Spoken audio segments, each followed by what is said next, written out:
Baiklah, Assalamualaikum warahmatullahi wabarakatuh. Kami dari kelompok 4 akan mempresentasikan materi penyuluhan kami yaitu mengenai pernikahan dini. Yang mana materi pertama akan disampaikan oleh rekan saya yaitu Lola Putri Melisa. Kepadanya disilakan.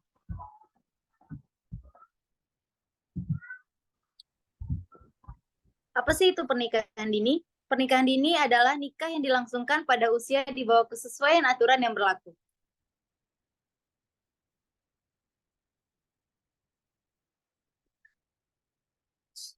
Berapakah aturan perkawinan menurut aturan undang-undang? Berdasarkan Undang-Undang tentang Usia Perkawinan dalam Pasal 7 Ayat 1 Undang-Undang Nomor 16 Tahun 2019, yang mana batas usia minimal laki-laki dan perempuan untuk melakukan pernikahan adalah 19 tahun. Kendati demikian, pada ayat 2 pasal yang sama dikatakan bahwa jika terjadi penyimpangan terhadap ketentuan tentang umur, orang tua pihak laki-laki dan perempuan dapat meminta dispensasi ke pengadilan dengan alasan sangat mendesak, disertai bukti-bukti pendukung yang cukup.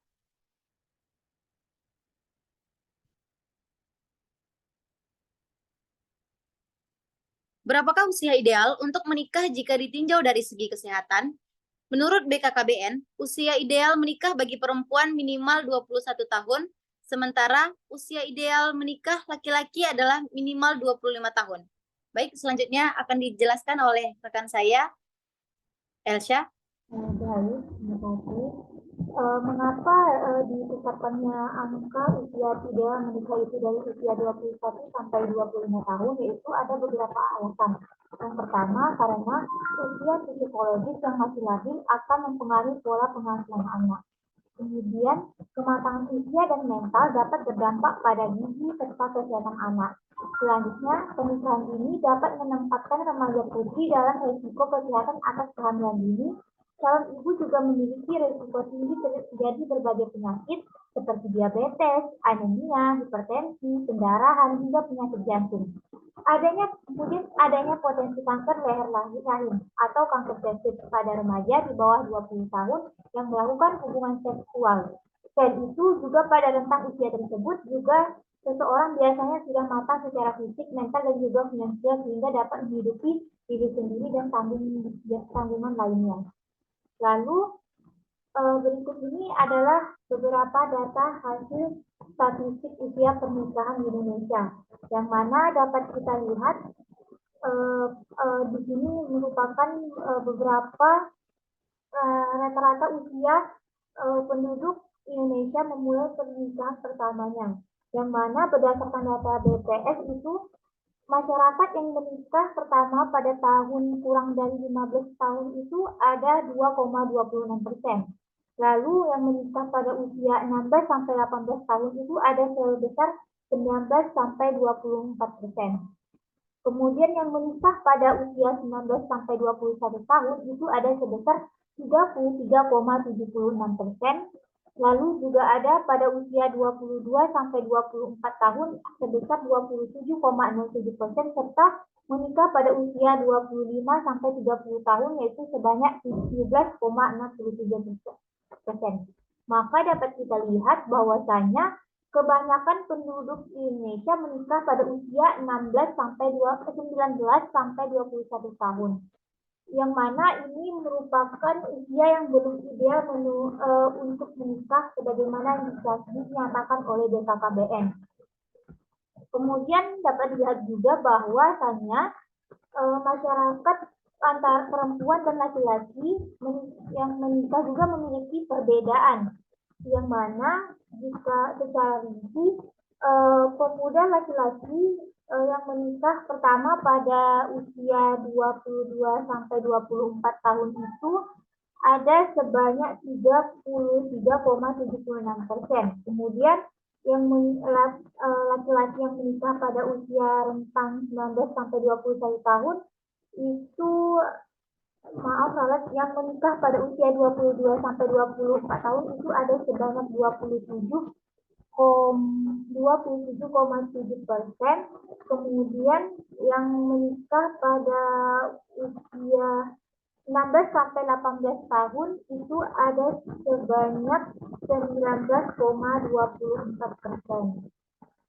Kemudian untuk yang perempuan itu yang menikah pada usia kurang dari 15 tahun itu ada 3,3%, yang menikah pada usia 16 sampai 18 tahun itu ada sebanyak 26,48%. Kemudian yang menikah pada usia 19 sampai 21 tahun itu ada sebanyak 37,27%. Kemudian yang menikah pada usia 22 sampai 24 tahun ada sebanyak 22,5%, serta yang menikah pada usia 25 sampai 30 tahun itu ada sebanyak 22,5%. Maka dapat dilihat bahwa kebanyakan banyak perempuan yang lebih menikah pada usia yang lebih muda, yaitu rata-rata pada 19 sampai 21 tahun. Sementara untuk pria rata-rata kebanyakan menikah pada usia 22 sampai 24 tahun. Lalu, apakah yang menyebabkan masyarakat Indonesia memilih untuk menikah dini? Ada beberapa faktor yang menyebabkan masyarakat Indonesia menikah dengan usia yang dini. Yang pertama karena adanya faktor orang tua. Faktor orang tua ini sangat erat hubungannya dengan pernikahan usia dini. Orang tua berperan penting dalam pengambilan keputusan untuk anak-anaknya. Terkadang ada beberapa orang tua yang sengaja menikahkan anaknya dengan cepat karena melihat anaknya sudah dewasa dan telah memiliki pasangan. Orang tua tidak ambil tahu tentang berapa jauh hubungan anaknya dengan pasangannya. Maka orang tua terkadang cenderung menjodohkan dan menikahkan anaknya. Setelah menikah, terkadang ada orang tua yang melepaskan tanggung jawabnya sebagai orang tua dan menyerahkan anaknya kepada suaminya. Jadi terkadang kebanyakan masyarakat anak-anak itu menikah bukan karena sebenarnya, namun karena perjodohan yang permintaan dari orang tuanya sendiri. Lalu yang kedua karena faktor ekonomi. Pada beberapa wilayah, terkadang kemiskinan merupakan suatu permasalahan yang masih menjadi pemicu masyarakat melakukan pernikahan dini. Maka dari itu, perkawinan usia muda dianggap sebagai suatu solusi untuk mendapatkan mas kawin dari pihak laki-laki untuk mengganti biaya hidup yang telah dikeluarkan oleh orang tuanya. Secara sosial ekonomi, pernikahan usia muda menjadi salah satu gejala yang menunjukkan rendahnya status wanita. Kemudian pada beberapa kasus juga pernikahan usia dini ini berkaitan dengan khususnya kelanjutan sekolah wanita yang berakibat pada tingkat pendidikan yang menjadi rendah sehingga merugikan posisi ekonomi dan rendahnya tingkat partisipasi kerja wanita. Lalu karena faktor pendidikan, rendahnya pendapatan ekonomi keluarga akan memaksa anak untuk putus sekolah dan tidak melanjutkan pendidikan ke jenjang yang lebih tinggi lagi. Pendidikan merupakan salah satu faktor yang mempengaruhi persepsi seseorang. Dengan pendidikan tinggi, seseorang akan lebih mudah menerima atau memilih suatu perubahan yang lebih baik.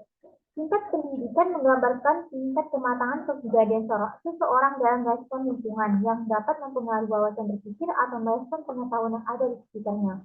Faktor selanjutnya itu karena ada faktor media massa. Saat ini banyak remaja yang melakukan seks pranikah dipengaruhi oleh media massa dan elektronik.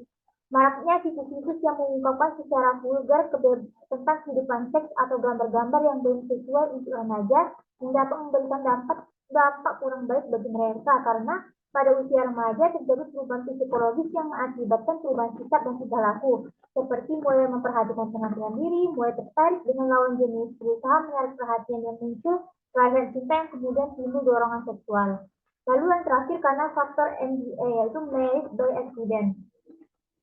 Yang mana berdasarkan penelitian menunjukkan bahwa terkadang pernikahan di usia muda terjadi sebagai solusi untuk kehamilan yang terjadi di luar nikah. Banyak remaja yang mengalami masa pubertas karena remaja sangat rentan terhadap perilaku seksual yang membuat mereka melakukan aktivitas seksual sebelum menikah.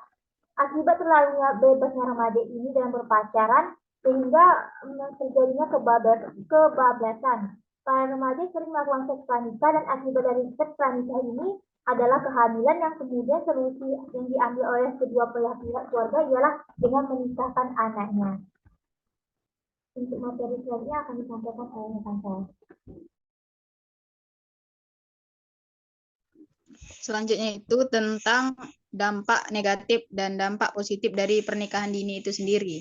Untuk dampak positifnya yang pertama dukungan emosional. Dengan dukungan emosional maka dapat melatih kecerdasan emosional dan spiritual dalam diri setiap pasangan. Yang kedua, dukungan keuangan. Dengan menikah di usia dini dapat meringankan beban ekonomi, jadi lebih menghemat. Yang ketiga, kebebasan yang lebih. Dengan berada jauh dari rumah, maka menjadikan mereka bebas melakukan hal sesuai keputusannya untuk menjalani hidup mereka secara finansial dan emosional. Yang keempat, belajar memikul tanggung jawab di usia dini. Banyak pemuda yang waktu masa sebelum menikah tanggung jawabnya masih kecil dikarenakan ada orang tua mereka. Di sini mereka harus bisa mengatur urusan mereka tanpa harus bergantung kepada orang tua. Yang kelima, menghindari pergaulan bebas. Pernikahan dini dapat menghindarkan seseorang dari risiko melakukan pergaulan bebas yang melanggar ajaran agama dan juga norma sosial. Kemudian untuk dampak negatifnya, yang pertama, risiko kesehatan. Untuk pernikahan dini ini dapat meningkatkan risiko kesehatan bagi pasangan dan anak-anak mereka nantinya.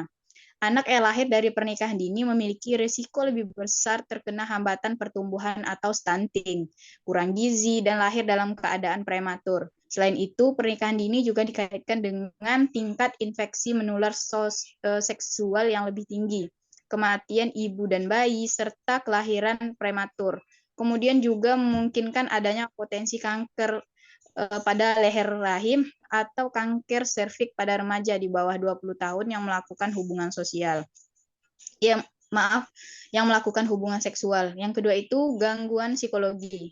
Pernikahan dini ini dapat menyebabkan gangguan kesehatan mental di usia psikologis yang masih labil, sehingga mempengaruhi pula pola pengasuhan dan kesehatan anak-anak. Lalu juga menyebabkan gangguan psikologis lain seperti depresi dan post-traumatic stress disorder. Yang ketiga itu masalah ekonomi. Pasangan yang menikah di usia yang masih balia sangat rentan terhadap masalah ekonomi. Secara finansial, pasangan muda bisa dibilang belum stabil. Apalagi jika mereka tidak memiliki kemampuan mumpuni untuk menunjang karir karena pendidikan yang terhambat bahkan berhenti karena pernikahan itu sendiri. Yang keempat, kekerasan dalam rumah tangga. Pernikahan dini dapat meningkatkan risiko kekerasan dalam rumah tangga. Yang kelima, risiko perceraian yang tinggi. Pernikahan dini ini juga dapat meningkatkan risiko perceraian yang tinggi, permasalahan yang tidak teratasi, belum lagi keduanya masih sama-sama mempertahankan ego masing-masing sehingga membuat pernikahan ini akhirnya kandas. Yang keenam, langgengnya garis kemiskinan. Pernikahan dini juga dapat menyebabkan langgengnya garis kemiskinan. Hal itu terjadi karena pernikahan dini biasanya tidak dibarengi dengan tingkat pendidikan dan kemampuan finansial. Yang ketujuh, terhambatnya pendidikan. Pernikahan dini dapat menghambat pendidikan pasangan, terutama bagi perempuan. Hal ini dapat mempengaruhi masa depan mereka dan kesempatan untuk mencapai karir yang lebih baik.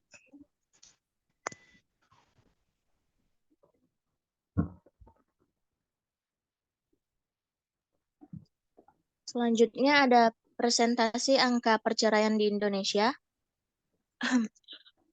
Menurut laporan statistik Indonesia, jumlah kasus perceraian di Indonesia mencapai 516.334 kasus pada tahun 2022. Angka ini meningkat 15,31% dibandingkan 2021 yang mencapai 447.743 kasus. Jumlah kasus perceraian di tanah air pada tahun lalu bahkan mencapai angka tertinggi dalam 6 tahun terakhir. Adapun mayoritas kasus perceraian di dalam negeri pada 2022 merupakan cerai gugat, alias perkara yang gugatan cerainya diajukan oleh pihak istri yang telah diputus oleh pengadilan. Jumlahnya sebanyak 388.358 kasus atau 75,21% dari total kasus perceraian tanah air pada tahun lalu. Di sisi lain, sebanyak 127.986 kasus atau 24,78% perceraian terjadi karena cerai talak, yakni perkara yang permohonan cerainya diajukan oleh pihak suami yang telah diputus oleh pengadilan.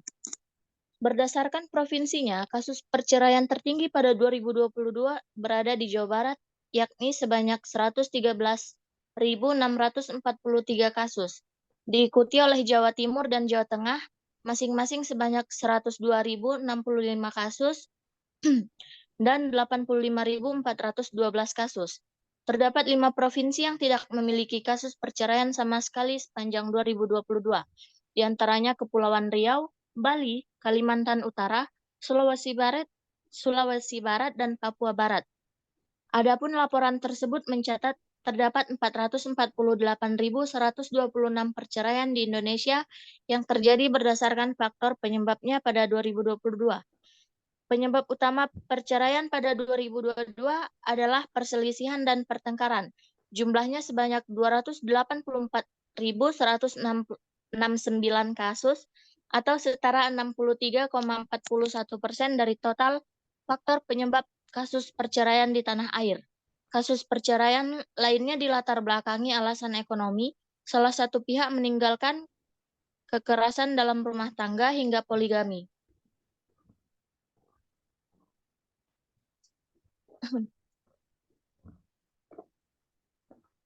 Lalu bagaimanakah solusi untuk mengatasi pernikahan dini ini?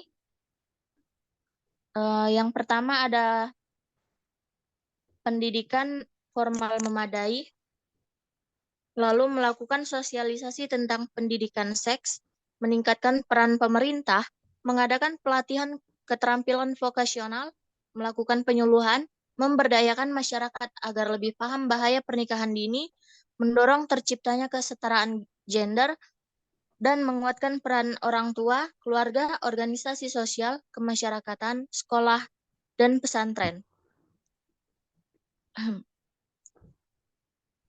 Baik, sekian presentasi dari kelompok ini. Mohon maaf atas segala kekurangan. Saya akhiri. Wassalamualaikum warahmatullahi wabarakatuh.